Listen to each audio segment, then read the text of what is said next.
दुर्वासा जी कहते हैं, मुनि, श्रावण मास के शुक्ल पक्ष में एकादशी के दिन बुद्ध व्रत करने का विधान है। पूर्वव्रत कथित विधि के अनुसार चंदन एवं फूल आदि से भगवान श्री हरि की पूजा करनी चाहिए। ओम दामोदराय नमः, ओम ऋषिकेशाय नमः, ओम सनातनाय नमः, ओम श्रीवत्सधारणे नमः, ओम चक्रपाणय नमः, ओम हरे नमः, ओम मंजुकेशाय नमः तथा ओम भद्राय नमः। इन मंत्रों द्वारा क्रमशः भगवान बुद्ध रूपी श्री हरि के चरण कटी भाग, उदर, छाती, भुजाएं, कंठ, श्री एवं शिखा की क्रमशः अर्चना करनी चाहिए। इस प्रकार सम्यक रीति से पूजा कर पहले के भांति कलश स्थापित करें और दो वस्त्रों से आच्छादित करके उसके ऊपर संपूर्ण संसार को अपने उदर में धारण करने की शक्ति वाले देवेश्वर भगवान श्री हरि की स्वर्णमय प्रतिमा स्थापित करें। फिर विधान के अनुसार गंध पुष्प आदि से क्रमशः पूजन करें। तत्पश्चात पहले जैसे ही वेद और वेदांग के पारगामी ब्राह्मण को वह प्रतिमा दे दे। मुने यह विधि श्रावण मास के एकादशी व्रत की कही गई। इस प्रकार नियम के साथ यदि व्रत किया जाए तो उसका जो प्रभाव है होता है वह कहता हूँ, सुनो। प्राचीन समय के बाद इस सतयुग में नृग नाम से प्रसिद्ध एक प्रतापी नरेश थे, जिन्हें आखेट करने का बड़ा शौक था। अतः प्राय गहन वन में घूमते रहते थे। एक समय के बाद है वे घोड़ों पर चढ़कर किसी वन में बहुत दूर चले गए, जहाँ सिंह, बाघ, हाथी, सर्प और डाकुओं का निवास था। राजा नृप के साथ इस समय अन्य कोई सहायक भी न था। वे घोड़ों को खोल के एक वृक्ष के नीचे श्रम से थक कर सो गए। इतने में ही रात हो गई और 14,000 व्याधों का एक दल मृगों को मारने के विचार से वहां आया। व्याधों ने देखा कि राजा सोए हैं। उनके शरीर सोने और रत्न सुशोभित लक्ष्मी उनके अंग अंग की शोभा बढ़ा रही है। वे सभी अधिक तुरंत अपने सरदार के पास गए। उन्होंने सूचना दी कि स्वर्ण और रत्न के लोभ में पड़कर वह सरदार भी राजा ने मारने के लिए उद्यत हो गए और वे व्याध हाथ में तलवार लेकर उस सोए हुए राजा के पास पहुंचे। वे उन्हें पकड़ना ही चाहते थे कि राजा के शरीर से सहसा चंदन माल्यादि से विभूषित एक स्त्री प्रकट हो गई।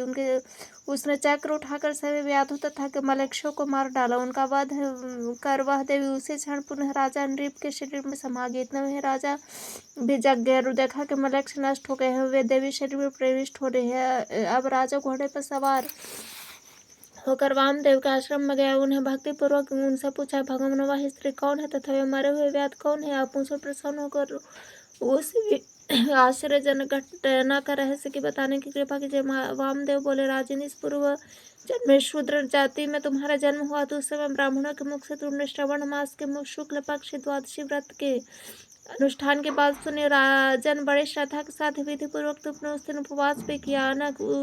उसी का परिणाम है कि इस असमय तुम्हें राज उपलब्ध हुआ। वही द्वादशी देवी संपूर्ण आपत्तियों से साकार होकर तुम्हारी रक्षा करती है। उसी के प्रयास से घोर पापी एवं निर्दयी मलेच्छ जीवन से हाथ धो बैठे। राजन, श्रावण मास की यह द्वादशी ही तुम्हारी रक्षिका। इतने में उतनी ही अपार शक्ति है। सहसा आप प्राप्त विपत्ति काल में भी तुम्हारी रक्षा हो जाती है।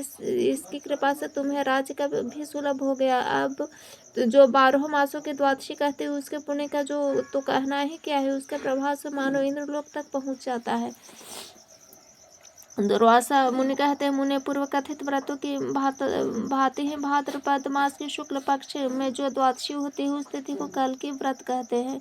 इसमें विधि पूर्वक संकल्प करके देवादिदेव भगवान श्री हरि की इस प्रकार अर्चना करनी चाहिए। ओम कल्क्याय नमः, ओम ऋषिकेशाय नमः, ओम म्लेच्छ विध्वंसनाय नमः, ओम शितिकंठाय नमः, ओम खड्गपाणे नमः, ओम चतुर्भुजाय नमः तथा ओम विश्वमूर्तये नमः कहकर क्रमशः भगवान कल्कि के चरण, कमर, उदर, कंठ, भुजा, हाथ एवं सिर की पूजा करनी चाहिए। इसके बाद बुद्धिमान पुरुष पहले के समान ही सामने कलश स्थापित करके उस पर भगवान कल्कि की स्वर्णमयी निर्मित प्रतिमा स्थापित करके उसके ऊपर स्वच्छ वस्त्र लपेट कर चंदन और पुष्प से उस प्रतिमा को अलंकृत करे। पुनः प्रातःकाल उसे किसी शास्त्र के ज्ञाता ब्राह्मण को दे दे।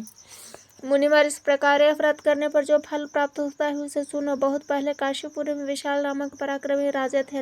बाद में के गोत्र के व्यक्तियों ने उनके राज्य को छीन लिया। अतः वे गंधमादन पर्वत के पवित्र बद्री वन के क्षेत्र में चले गए तथा तप करने लगे। उसी समय किसी दिन श्री नर नारायण नामक पुराण एवं परम प्रसिद्ध ऋषि वहां पधार। उन दोनों देवताओं ने उन्हें, जिन्हें संपूर्ण देवता का नमस्कार करते हैं, जिनके आगे किसकी शक्ति काम नहीं चलती, उसी समय राजा विशाल ने देखा। मन में विचार किया, यह तो राजा बहुत पहले से यहाँ आया है और परम ब्रह्म परमात्मा विष्णु का निरंतर ध्यान कर रहा था। नर नारायण को प्रसन्न होकर उस निष्पाप नरेश से कहा, राजेंद्र, हम लोग तुम्हारे कल्याण कामना से वर देने आए हैं, तुम कि हमसे कोई वर मांग लो।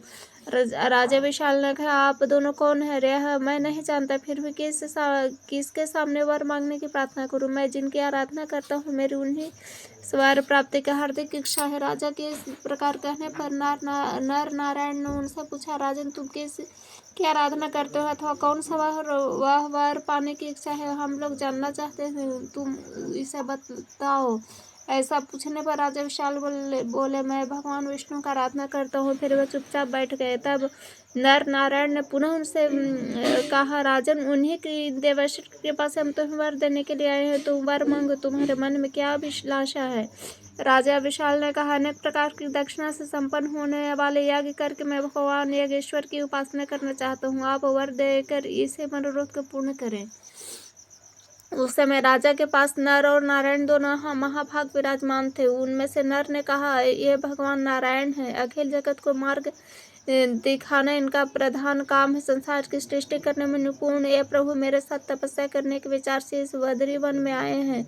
मत्स्य, कलक्षप, वराह, नरसिंह, वामन और परशुराम, इन सब रूपों में पूर्व समय में इनका अवतार हो चुका है। इनकी शक्ति अपरिमेय है। फिर ये भगवान दशरथ जी के घर में राजा राम हो, उस समय उनका रूप महान आकर्षक था। उस समय मलेच्छ राक्षसों को मारकर पृथ्वी का भार दूर कर सुख किया था। कभी पापियों से भयभीत होकर नर समुदाय ने इनकी स्तुति की थी। उस अवसर पर उन्होंने नरसिंह रूप से अवतार लिया था। बलि को मोहने के निमित्त वाम तथा क्षत्रियों के हाथ से राज्य वापस करने के लिए परशुराम बन चुके हैं। दुष्ट शत्रुओं के दमन करने के लिए इन्होंने कृष्ण का अवतार धारण किया था। पंडित जन इनकी उपासना करते हैं। यदि पुत्र प्राप्ति की कामना हो तो बुद्धिमान पुरुष इनके बाल कृष्ण रूप की उपासना करे। रूप की इच्छा करने वाले इनके बुद्धावतार की तथा शत्रु का संहार चाहने वाला कल के अवतार की उपासना करे। यह संशय शून्य सिद्धांत है। इस प्रकार की बातें स्पष्ट करके मुनिवर नर ने राजा विशाल को भगवान श्रीहरि की वह द्वादशी बतला दी। वे राजा इस व्रत को संपन्न करने में संलग्न भी हो गए। फलस्वरूप वे चक्रवर्ती राजा हुए। मुने उन्हीं राजा विशाल से संबंध रखने के कारण यह बद्रीवन विशाल नाम से प्रसिद्ध हुआ। वे नरेश जन्म में सुखपूर्वक राज्य कर अंत में बद्रीवन चले गए, जहाँ अनेक प्रकार के यज्ञ करके भगवान श्री नारायण के परम पद को प्राप्त हुए।